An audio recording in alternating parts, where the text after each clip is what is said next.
En un pueblo perdido entre montañas y neblina perpetua, llegó una figura que parecía arrastrar consigo la oscuridad misma. Nadie sabía de dónde venía, ni hacia dónde iba después, pero todos lo conocían por un nombre que sonaba más a maldición que a apodo: An, el ventrílocuo. Siempre aparecía igual An, un hombre alto, delgado, hasta lo enfermizo, de rostro cadavérico y ojos hundidos que jamás pestañeaban. Llevaba un abrigo largo, demasiado viejo, que parecía pudrirse en las costuras. Bajo el brazo, un maletín de madera negra, tan deteriorado que en algunos puntos se podían ver manchas que parecían sangre seca. Aquel maletín, aseguraban los ancianos, no contenía un simple muñeco, sino algo mucho peor. El muñeco se llamaba Samuel, eso decía el ventrílocuo con su voz ronca y quebrada,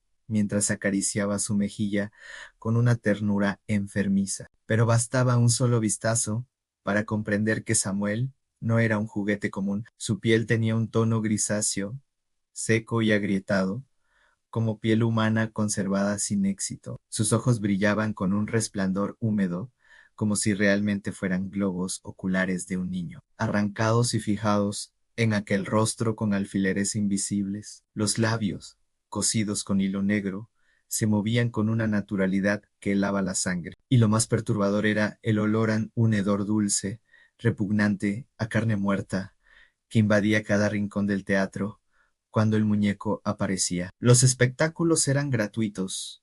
El ventrílocuo jamás pedía dinero. Invitaba a todos con carteles escritos a mano que aparecían pegados en postes y paredes. Esta noche, el arte de Samuel. Nadie sabía de dónde venían los carteles. Simplemente aparecían. El teatro, siempre viejo, siempre abandonado, como si lo eligiera a propósito, se llenaba de curiosos, pero quienes salían jamás volvían a ser los mismos. Algunos perdían el sueño, otros, la cordura, unos cuantos, simplemente desaparecían. Durante la función, el ventrílocuo permanecía sentado en una silla, con Samuel sobre sus rodillas. Al principio, la voz del muñeco era chillona, aguda, como un niño travieso. El público se reía nerviosamente, pero a medida que la función avanzaba, la voz cambiaba. Si quebrabau, si volviaugeau, dolidau como la súplica de un niño aterrorizado. Mamá, no me dejes aquí. Los labios del ventrílocuo no se movían. Era Samuel quien lo decía, y todos lo sabían. Algunos intentaban levantarse para huir, pero descubrían que las puertas estaban cerradas desde afuera. El aire se volvía pesado, fétido, y entonces Samuel comenzaba a contar historias, historias de niños desaparecidos, historias que coincidían, palabra por palabra, con los casos recientes del pueblo. Describía cómo los había llamado, cómo los había hecho reír, para después arrancarles la vida. Lo contaba entre risitas agudas, con un brillo demoníaco en los ojos, y cada vez que pronunciaba un nombre, alguien en el público se desmayaba, reconociendo a un hijo, un sobrino, un hermano. La verdad se reveló la noche en que una madre, entre sollozos, reconoció en Samuel el rostro de su hijo perdido. Se lanzó sobre el escenario para arrancarlo de los brazos del ventrílocuo, pero el muñeco giró lentamente la cabeza hacia ella y con una voz quebrada murmuró: «Mamá». «Duele», la mujer gritó con horror, porque aquel tono, aquel timbre, era el de su hijo. No era una imitación, era real. El muñeco temblaba como si quisiera moverse por sí mismo, como si estuviera atrapado dentro de un cuerpo que no le pertenecía. El ventrílocuo, con un gesto sereno, clavó una aguja larga en la espalda del muñeco, y el niño enmudeció al instante. Desde esa noche, la leyenda creció como un incendio. Se decía que el ventrílocuo cazaba niños en cada pueblo que visitaba. Los cuerpos eran sometidos a rituales oscuros, desollados, rellenados, cocidos como muñecos, mientras sus almas eran obligadas a permanecer dentro, condenadas a hablar, a reír, a entretener.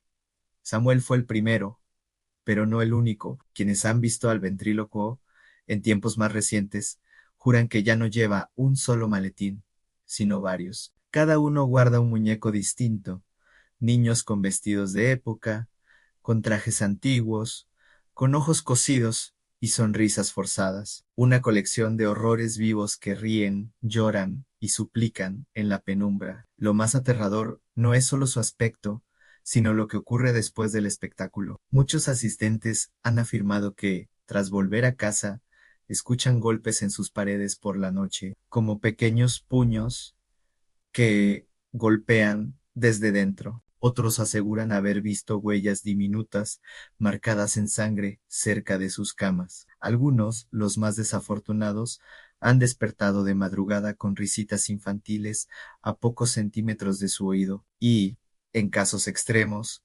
niños reales del pueblo han desaparecido misteriosamente la misma noche de la función. Una de las historias más perturbadoras proviene de un grupo de jóvenes que decidió investigar el paradero del ventrílocuo. Lo siguieron hasta un viejo granero y allí lo encontraron rodeado de decenas de muñecos sentados en círculo, observándolo con ojos vidriosos. El ventrílocuo hablaba en un idioma incomprensible y los muñecos respondían al unísono, en un coro de voces infantiles llenas de dolor. Los jóvenes huyeron despavoridos y nunca más se supo de ellos. Hay quienes creen que el ventrílocuo hizo un pacto con algo inhumano, que cada niño que roba y transforma en muñeco prolonga su propia vida. Nadie ha podido comprobarlo, pero lo cierto es que no envejece. Los ancianos del pueblo juran haberlo visto exactamente igual cuando eran niños, hace más de 50 años. Y aún hoy,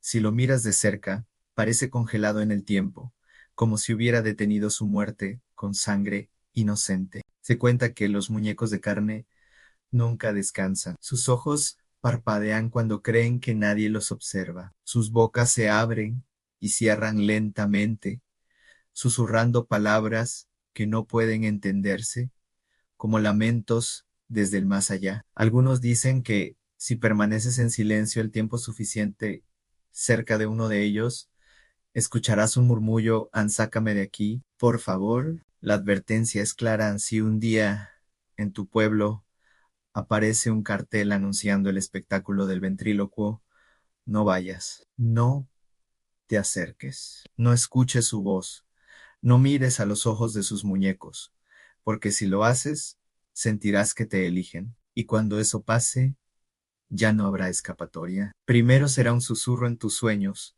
luego la risa aguda en la penumbra de tu habitación, hasta que un día despiertes y descubras que ya no puedes moverte, porque Él te ha encontrado, y pronto tu cuerpo será el próximo en ser cocido, relleno y convertido en una nueva obra de su colección maldita, porque el ventrílocuo no crea muñecos, fabrica prisiones, y en cada una de ellas late el alma de un niño que jamás descansará.